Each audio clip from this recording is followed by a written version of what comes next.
Jean Charest, thank you for joining us. Thank you, Paul. Every time you show your face in Ottawa on Talk Politics, someone says he wants Stephen Harper's job. Let's just start by getting you on the record on that. Do you want back into politics? The answer is no. And I got into trouble. You and I talked about this earlier this summer because the answer you give, the honest answer is you never say never, because who knows where life will lead you. But I'm very happy with what I'm doing. I'm with the law firm of McCarthy Tétrault. I travel a lot. I participate in public debates, but I have no yearning to return in politics and no plans certainly to do that, and I don't ever see myself returning. Okay. You're in a little bit of a reminiscing mood this week because the Canada-Europe trade agreement has been signed, and the text is revealed, and it looks like it's going to happen. And I don't think people understand the extent to which this began as a Jean Charest project, as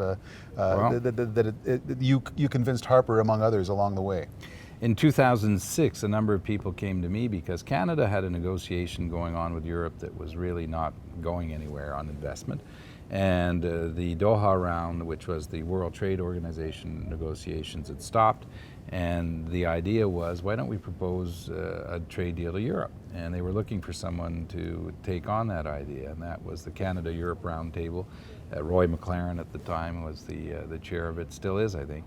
And I did take it on and consulted with industry and thought this is a good idea to do a broad trade agreement that could be a new generation agreement. We convinced the Europeans to get on board. The Harper government did take up that idea, and to Stephen Harper's credit, he carried it and delivered on it. And it's now the most advanced trade agreement in the world, the most comprehensive one. And for Canada, it carries huge potential because it allows us to be first movers in terms of a trade deal with a very rich consumer market, 500 million people. And I'm delighted that we're doing this because Canada needs new trading partners, and we need to be less dependent on the United States. The Prime Minister did the negotiation, of course, in the Harper style, which was to determinedly low bridge it. It was very low profile for many years. Were you nervous? Did that? I mean, it could hardly be more different from the Brian Mulroney style of doing a trade negotiation. In the end, yes, we were nervous, and I say we because a number of us who followed it and were involved in it felt that if it went on too long, the negotiations with the United States will creep into the room. And in fact, that did start happening. And when we sold this to the Europeans, Paul, we said to them, if ever you negotiate with Canada, it would be a good idea for you to have a deal with the United States. It would be a good idea to have a deal with Canada first, and that way you can lean on the Canadian deal to get more, and which is true. Now, the negotiations between Europe and the United States has started, and the danger for us as it went on is that both negotiations meld into one, which would not have been in the interest of Canada because it dilutes our interest. And there's still a danger because this thing hasn't been approved yet on the European side. And I think you're going to see some creeping in of the U.S. negotiations as the approval process will go ahead. And we have to be very vigilant about that to avoid our interests being mixed in with another country. Okay. Now, here at the Canada 2020 conference, among your duties today was to take part in a panel on energy and the environment.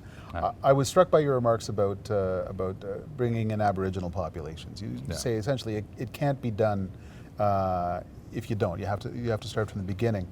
I've heard similar things from Christy Clark in British Columbia, from Jim Prentice, the new Premier of Alberta. The federal government seems to have been slow to get that message. Well, on the issue of climate change in general and on some projects, I think the federal government has been more reticent about getting involved and being activists on that. And frankly, at the end of the day, a number of projects are not going to happen if the First Nations are not part of it, period. So let's recognize that and act accordingly. And the other experience I have, Paul, on projects is the more you work upstream on any given project, the more chances you have of succeeding. And as opposed to just coming in front of someone and saying, well, here's a mine project, here's a pipeline project, are you for or against it, or what are your conditions? You may end up doing it, but it's going to be a lot more work as opposed to working upstream. So if we learn those lessons well, it will allow us to have better projects and to better serve the environment, by the way, to have better decisions on how we execute. Okay. One, I guess, probably last subject I want to touch on is university tuition fees. Yeah. It preoccupied you during your last year in office. There were demonstrations, often violent demonstrations across the province. And the next Liberal government to get elected, the current Liberal government, has essentially adopted PQ policy on tuition fees.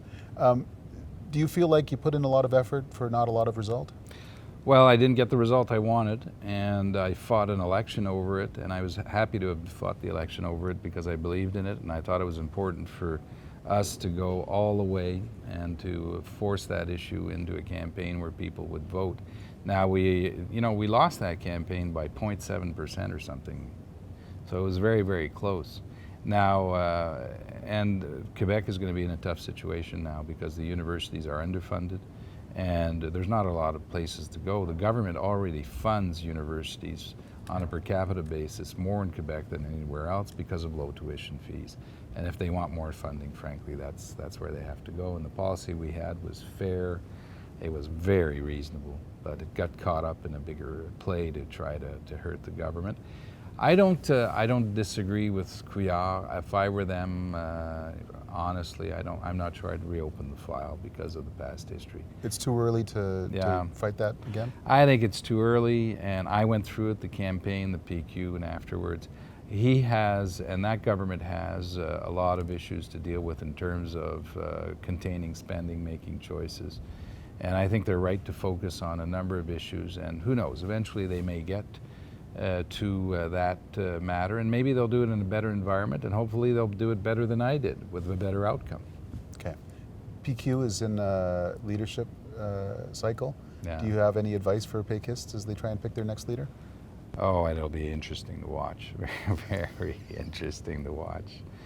And because one of the phenomena of the last campaign is that the separatist option has moved from mainstream to a more marginal place. It hasn't disappeared and it won't ever disappear, which I think it's important for your audience to understand. It's not as though it's going to go away, that'll never happen. But it's not mainstream anymore, and yet if you listen to the media in Quebec, it's as though they're still, center stage. So I'm not sure how it will evolve. I know that the separatist option is not something Quebecers want, and it'll be very interesting to see how they'll choose. And the whole issue will be, do we do a referendum faster or sooner? And the rest of Quebec is somewhere else. It's it's just unusual to. I don't know who will win. Monsieur Pelado seems to have, in the polling at least, an advance. And he's right wing. I mean, we know that. All of us know that he's someone who is clearly on the right wing of Quebec politics, much more than anyone else. But the Péquistes as a movement is social left wing, social democratic, separatist. How does he fit in? So it'll be interesting to watch. Okay. Thanks very much for taking the time to talk to us. Thank you, Paul.